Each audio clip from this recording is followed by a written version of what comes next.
What if I told you that the final chapter of Downton Abbey isn't really about the Crawleys at all? That the real ending belongs to the very people who carried the house on their backs, often unseen? The brand new trailer for Downton Abbey, the grand finale, just confirmed it. This isn't only the Crawleys' goodbye. It's the servants' curtain call. From the moment I first read the synopsis, one line refused to leave my mind. The Crawleys must embrace change as the next generation leads Downton into the future. But here's the hidden truth. Downton has always had two beating hearts, one upstairs and one downstairs. And in this final film, it feels like the spotlight is shifting below the stairs, giving voice to those who've defined the soul of the Abbey. Think about it. For the servants, Downton was never just a job. It was their world, their home, their community, even their identity. And when scandal rattles the Crawleys, the true weight doesn't rest upstairs. It lands squarely on the shoulders of those below. You can already see it in Carson, stiffer than ever, fighting to preserve a way of life that's slipping away. And beside him, Mrs. Hughes, steady and compassionate, watching with the quiet recognition that the world outside has already moved on. It's not about growing old anymore. It's about being out of step with modern times. That shift echoes everywhere. Mosley, faithful, flawed, but resilient, knows the Abbey is changing around him. Baxter, wise and observant, recognizes that the house may be entering its final chapter. She isn't clinging to the past, she's quietly preparing for the future. Down in the kitchen, Mrs. Patmore still commands the room, but her authority doesn't land quite as firmly as it once did. Daisy, bold and outspoken, has grown into someone capable of leading in her own right. She and Andy aren't dreaming of polishing boots or serving courses anymore. They're dreaming of a life built for themselves, beyond Downton. And that's exactly what the 1930s represented. These grand estates weren't undone by a single scandal. They were slowly eroded by time, by the Great Depression, by smaller households, by the lure of opportunity elsewhere. Servants weren't walking away in disgrace. They were stepping forward into independence. That's the storm hovering over this finale. Downton won't collapse in one dramatic moment. It'll fade, piece by piece, goodbye by goodbye. Carson's return from retirement once felt triumphant. Now it looks like heartbreak.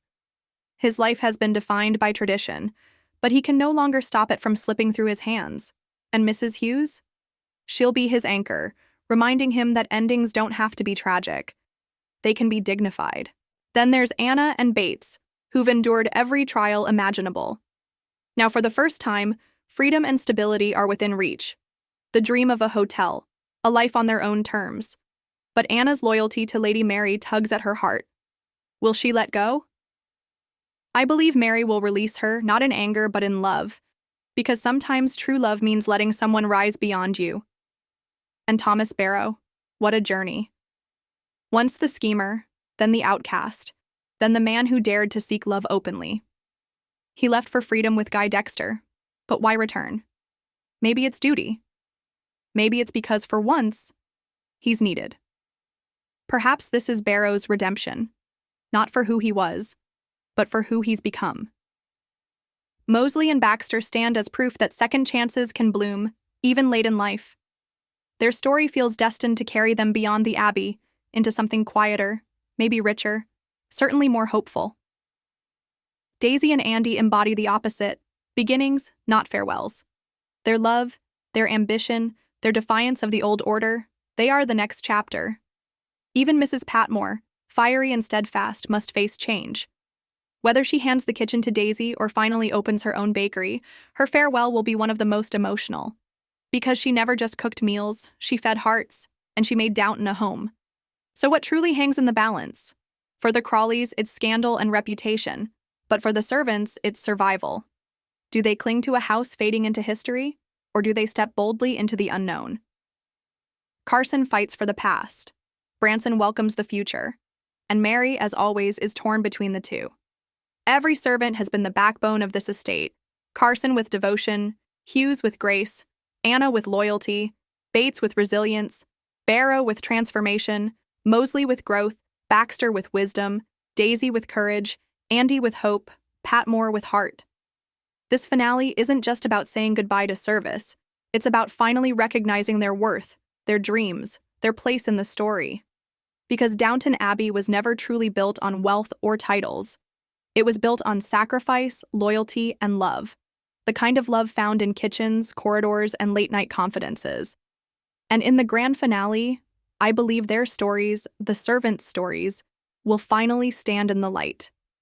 I'll be there on opening night, not just to see how the Crawleys bow out, but to witness the servants, the true soul of Downton, step forward into their final chapter.